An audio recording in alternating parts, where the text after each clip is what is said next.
మన ప్రభు అయిన యేసుక్రీస్తు నామములో మీకు మా శుభాభివందనములు.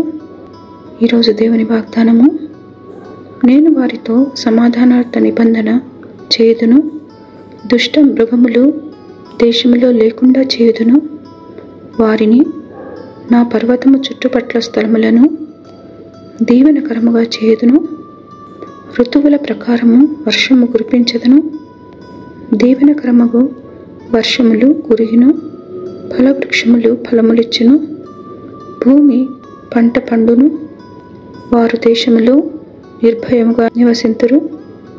నేను వారి కాడి కట్లను తెంపి వారిని దాసులుగా చేసిన వారి చేతిలో నుండి వారిని విడిపింపగా, నేను యెహోవానై ఉన్నానని వారు తెలిసికొందురు. యెహెజ్కేలు 34వ అధ్యాయము 25, 26, 27 వచనాలు.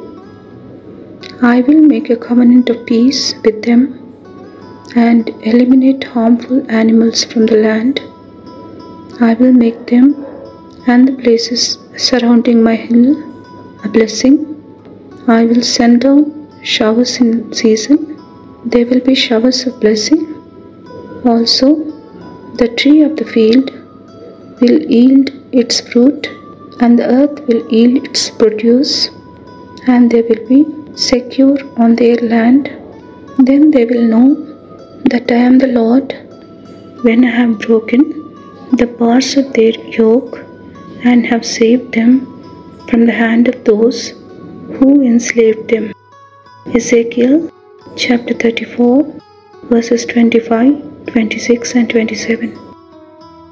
ప్రార్థన. ప్రేమగల తండ్రి, ఈ దిన దీవెనకై వందనాలు.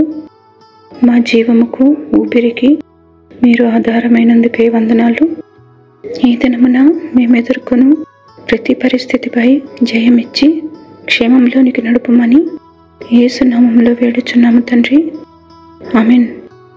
Have a blessed day. God bless you.